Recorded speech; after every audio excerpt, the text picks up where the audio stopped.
पुराने ज़माने की बात है। काबुल के एक छोटे से गांव में दो गरीब आदमी रहा करते थे। मुश्किलात के तूफान ने उनकी ज़िंदगी अजीरन कर रखी थी। गुर्बत इस कदर ज़्यादा थी कि उनके बदन पर कपड़ों के नाम पर मैले कुचैले छींचड़े लटक रहे थे।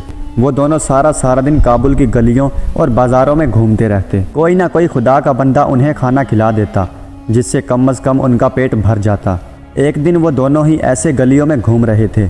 फिर वो दोनों आपस में बात करने लगे। एक ने कहा कि अब हमारा यहाँ कुछ भी नहीं बचा, यहाँ हमारे लिए किस्मत के दरवाजे बंद हो चुके हैं, हमें गजनवी चले जाना चाहिए। वहाँ सुल्तान महमूद गजनवी की हुकूमत है, सुना है बहुत नेक और खुदा तरस इंसान है। हमें वहाँ जाकर हर मुमकिन कोशिश करके सुल्तान महमूद गजनवी से मुलाकात करनी चाहिए और अपनी मदद की दरख्वास्त उसके सामने रखनी चाहिए। मुझे पूरा यकीन है कि वो हमारी मदद ज़रूर करेगा। इस तरह से शायद हमारे दिन फिर जाएं। उसके साथी ने कहा, तुम्हारा मशवरा बहुत अच्छा है, हमें सुबह सवेरे ही गजनवी के सफ़र के लिए निकल जाना चाहिए। चनाचे अगले दिन दोनों सफ़र के लिए निकल पड़े। जंगलों और सहराओं को अबूर करते करते वो एक मैदानी इलाके में जा पहुँचे। रास्ते में उन्हें एक और आदमी मिल गया। था तो वो भी बहुत गरीब, लेकिन था बहुत नेक और अल्लाह वाला आदमी था। उसने इन दोनों से पूछा कि भाइयों, आखिर कौन सी ऐसी ख्वाहिश है जिसने तुम्हें सफ़र करने पर मजबूर कर दिया, और तुम किसके महल से अपनी आरजू करने जा रहे हो? काबुल के दोनों आदमियों ने कहा कि भाई, हमारी किस्मत का सितारा बुझ चुका है। हमने काबुल में अपनी किस्मत का दरवाज़ा ढूंढा, मगर अफसोस हमने अपना वक्त ही ज़ाया किया।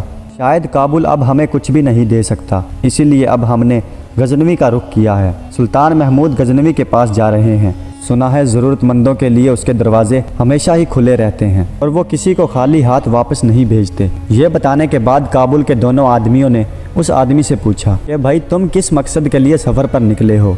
उस शख्स ने कहा कि मैं एक गरीब आदमी था, लेकिन अब मेरे मुल्क में कोई जायदाद और मालो दौलत नहीं है। मेरे अच्छे दिन तमाम हो गए और अब मैं अच्छे दिनों की तलाश में सफ़र पर निकला हूँ। मुझे सुल्तान महमूद गजनवी से कोई उम्मीद नहीं है। मुझे तो उससे उम्मीद है जिसके दरवाजे से सुल्तान महमूद गजनवी जैसे बेहिसाब बादशाह अपने ख़जाने भरते हैं। इसके बाद वो तीनों इकट्ठे सफ़र पर चल पड़े, यहाँ तक कि वो गजनवी शहर पहुँच गए। गजनी पहुँचकर उन्हें एक खंडर नज़र आया। उन्होंने रात उसी खंडर में बसर करने का इरादा किया। वो तीनों खंडर में बैठे मुख्तलिफ मौज़ूआत पर गुफ्तगू कर रहे थे। इत्तफाक की बात है कि सुल्तान महमूद गजनवी चांदनी रात का लुत्फ उठाने के लिए गजनवी की गलियों में टहल रहा था कि वो टहलता टहलता इस खंडर के करीब पहुंच गया। और उस खंडर के करीब पहुंचकर उसे खंडर से आदमियों के बोलने की आवाज़ आई तो वो खंडर में पहुंच गया और देखा कि तीन आदमी आपस में बातें कर रहे हैं। सुल्तान महमूद गजनवी ने पूछा कि तुम लोग कौन हो और यहाँ क्या कर रहे हो? काबुल के दोनों आदमियों ने कहा,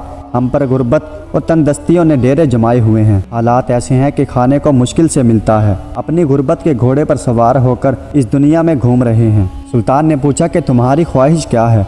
उन दोनों ने सुल्तान से कहा कि तुम हमारी ख्वाहिश पूरी नहीं कर सकते, इसलिए बताने का भी कोई फ़ायदा नहीं। सुल्तान ने जवाब दिया, क्योंकि इस दुनिया के लोग आपस में एक दूसरे के पाबंद हैं और एक दूसरे पर इंसार करते हैं, इसलिए आप लोगों को अपनी ख्वाहिशात मुझे बता देनी चाहिए, शायद मैं आपकी मदद कर सकूं। एक ने जवाब दिया, मैं एक ऐसा शख्स था जिसके पास बेशुमार दौलत और जायदाद थी, मगर धोखेबाजी की वजह से मेरी सारी दौलत जाती रही। अगर मुझे कहीं से 10,000 दिनार मिल जाएं तो मैं उनसे कारोबार करूंगा और दोबारा अमीर बन जाऊंगा।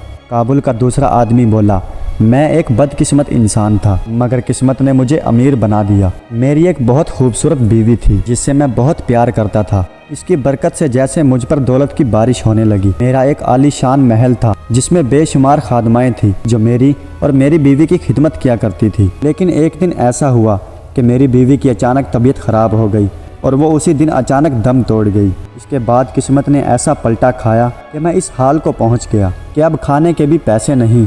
मैं अब सुल्तान महमूद गजनवी के शहर में इस उम्मीद से आया हूँ कि शायद सुल्तान मुझे अपने महल की कोई खूबसूरत कनीज दे दे जिससे मैं शादी कर लूँ। हो सकता है मेरी किस्मत दोबारा जाग जाए, फिर मैं खुशी खुशी अपने वतन वापस लौट जाऊँगा। अब सबकी नज़रें उस तीसरे नेक आदमी पर थी जो अभी भी खामोश बैठा हुआ था।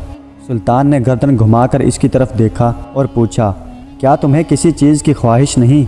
इस आदमी ने कहा कि मैं अपनी ख्वाहिश सिर्फ अपने रब से बयान करता हूँ जिसके हाथ में तमाम ख़जाने हैं, जिसने बादशाहों को बादशाही दी। अगर वो चाहेगा तो मुझे सोना देगा, अगर उसने चाहा تو وہی مجھے بیوی بھی دے گا۔ میری تمام خواہشات میرے رب کی خوشنودی سے جڑی ہوئی ہیں۔ سلطان نے اس نیک آدمی سے کہا کہ پھر بھی تم بتاؤ کہ تمہاری خواہش کیا ہے؟ پھر اس آدمی نے سلطان کی طرف دیکھا اور کہا کہ اگر خدا نے تم پر اپنا کرم کیا ہوا ہے اور تم اس فضل سے اپنی خواہشات کی تکمیل کرنے کے قابل ہو تو میرے لیے دعا کرو کہ خدا مجھ پر بھی اپنا فضل کر دے اور میرا ہر عمل اس کی مرضی کے تابع ہو جائے۔ سلطان اس کی باتیں سن کر تھوڑا حیران ہوا، پھر کچھ کہے بغیر وہاں سے چلا گیا۔ اگلے دن سلطان محمود غزنوی اپنے تخت پر برے جمان تھا۔ اس نے اپنے مصاحب کو حکم دیا کل رات والے تینوں مسافروں کو دربار میں حاضر کیا جائے۔ چنانچہ ان تینوں کو دربار میں پیش کیا گیا۔ جب وہ سلطان کے دربار میں حاضر ہوئے تو وہ یہ دیکھ کر حیران رہ گئے، تخت پر بیٹھا یہ شخص وہی ہے جس سے کل ان کی ملاقات ہوئی تھی۔ وہ تینوں دل ہی دل میں خوفزدہ تھے کہ اب سلطان ان پر برہم ہوگا۔ سلطان نے ان تینوں کو اپنے قریب آنے کا حکم دیا۔ سلطان بولا کہ اب بتاؤ کہ تم تینوں کی کیا خواہشات ہیں؟ کابل کے دونوں باشندوں نے اپنی اپنی وہی خواہشات ظاہر کر دی جو کل رات انہوں نے بتائی تھی۔ پھر سلطان نے اس اجنبی شخص سے پوچھا کہ بتاؤ تمہاری کیا خواہش ہے؟ وہ اجنبی شخص سلطان سے بولا کہ اے سلطان، کیا میں تجھ سے تمہاری بادشاہی مانگوں تو کیا تم مجھے دو گے؟ سلطان بولا ہرگز نہیں، یہ کیسی خواہش ہے؟ کوئی ایسی خواہش بتاؤ جو میں پوری کر سکوں۔ تم سونا مانگو گے تو میں سونا دوں گا، تم گھر مانگو گے تو میں گھر دوں گا۔ اجنبی شخص بولا تم میری خواہش پوری کرنے کے قابل نہیں ہو، مجھے خواہ مخواہ یہاں بلا کر میرا وقت ضائع کیا۔ میں تو اس سے مانگتا ہوں جو بادشاہوں کو بادشاہی دینے والا ہے۔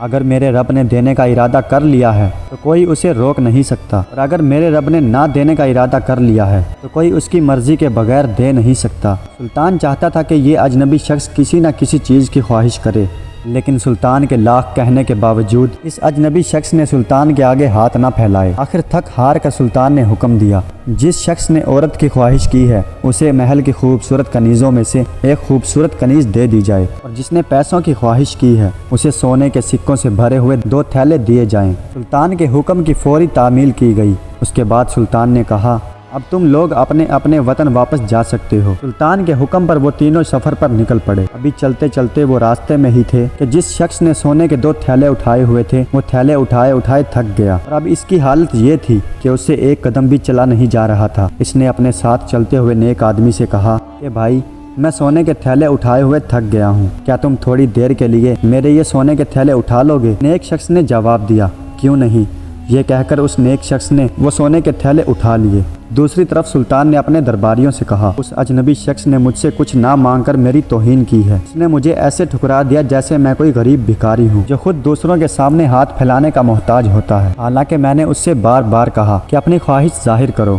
سلطان کے درباریوں میں سے ہی ایک درباری سلطان کی بہت خوشامد کرتا تھا۔ وہ جھٹ سے بولا سلطان معظم، اگر آپ کے پاس بادشاہت اور دولت ہے وہ اسی وجہ سے ہے کہ اللہ نے اسے عطا کیا ہے کہ آپ اسے مخلوق میں بانٹیں۔ اگر کوئی اپنی خواہش آپ کے سامنے رکھنے سے انکار کرتا ہے تو وہ آپ کی توہین ہے، اور اس توہین کی سزا کم از کم موت ہونی چاہیے۔ سلطان اپنے وزیر کی بات سن کر جذباتی ہو گیا۔ سلطان نے فوری جلاد کو بلایا اور ان تینوں آدمیوں کے پیچھے جانے کو کہا، اور کہا تینوں آدمیوں میں سے جس کے پاس لڑکی اور سونا ہے انہیں چھوڑ دینا، اور جو خالی ہاتھ ہے اس کا سر کاٹ کر میرے پاس لے آنا۔ جلاد روانہ ہو گیا، اور جب وہ ان کے پاس پہنچا تو اس نے دیکھا کہ 3 شخص جا رہے ہیں۔ ایک کے پاس لڑکی ہے، ایک نے سونا اٹھایا ہوا ہے، اور ایک خالی ہاتھ جا رہا ہے۔ اتفاق سے وہ سونے کے تھیلے اس نیک شخص نے اٹھائے ہوئے تھے، اور جو حقیقت میں سونے کا مالک تھا اس کے پاس کچھ نہیں تھا اور وہ خالی ہاتھ تھا۔ جلاد اس کے پاس آیا اور تلوار کے ایک ہی وار سے اس کی گردن کاٹ ڈالی اور اپنے ساتھ لے گیا۔ کابل کے شخص نے جب اپنے ساتھی کی یہ حالت دیکھی تو تھر تھر کانپنے لگا۔ دوسری طرف اجنبی شخص کو بھی معاملہ سمجھ نہ آیا کہ یہ ہوا کیا ہے اور اس کی گردن کیوں کاٹی گئی ہے۔ جب جلاد اس شخص کا سر سلطان کے پاس لے کر آیا تو سلطان محمود غزنوی نے باغور دیکھا اور غصے سے بولا کہ بے وقوف، تم اس بے گناہ شخص کا سر کاٹ کر لے آئے ہو جس نے با ادب ہو کر مجھ سے خواہشات کا اظہار کیا تھا۔ دور ہو جاؤ میری نظروں سے، اس سے پہلے کہ میں تمہارا سر بھی قلم کروا دوں۔ سلطان سمجھ گیا کہ سونا لینے والا شخص تھک گیا ہوگا اور اس نے اپنا سونا اس اجنبی شخص کو تھما دیا ہوگا۔ سلطان نے دوسرے جلاد کو بلایا اور بولا کہ اب تم جاؤ اور جس کے پاس سونا ہے اس کا سر کاٹ کر میرے پاس لے آؤ۔ جلاد وہاں سے روانہ ہوا۔ اس بار خدا کا کرنا ایسا ہوا کہ کابل کا جو آدمی مارا گیا تھا اس کے ساتھی کے دل میں لالچ پیدا ہو گیا اور وہ چلتے چلتے بولا کہ میرا دوست تو بیچارہ مارا گیا اور اب اس کے سونے کا اصل مالک मैं हूँ, क्योंकि हम दोनों काबुल में इकट्ठे थे। तुम ये सोना मुझे दे दो। नेक आदमी को तो कोई लालच थी नहीं, इसलिए उसने खामोशी से दोनों सोने के थैलों को काबुल के आदमी के हवाले कर दिया। अब मंजर ये था कि वो अजनबी शख्स फिर से खाली हाथ था और सोना इस काबुल के बाशिंदे के पास था, जो अपने साथ इस कनीज को भी लिए चल रहा था। इतने में जल्लाद वहाँ पहुँच गया। इसने देखा कि एक शख्स खाली हाथ है और दूसरे के पास सोना है। इसने काबुल के दूसरे बाशिंदे को भी मौत के घाट उतार दिया और इसका सर लेकर सुल्तान की खिदमत में हाजिर हो गया। जब सुल्तान ने मरने वाले का सर देखा तो गुस्से से चिल्ला उठा, ये आदमी भी गलती से मारा गया। सुल्तान ने कुछ देर के लिए गौर किया और जब वो पुरसुकून हुआ तो सुल्तान को समझ आ गई कि खुदा का फजल इस अजनबी शख्स के लिए दीवार है, जिसने उस शख्स को किसी भी किस्म का नुकसान पहुंचने से रोका हुआ है, वरना एक ही वक्त में ऐसा इत्तफाक होना समझ से बालातर है। इस बार सुल्तान ने अपने मुसाहिब को भेजा और कहा कि बाइज़्ज़त उस आदमी को सोने और लड़की समेत मेरे पास ले आओ।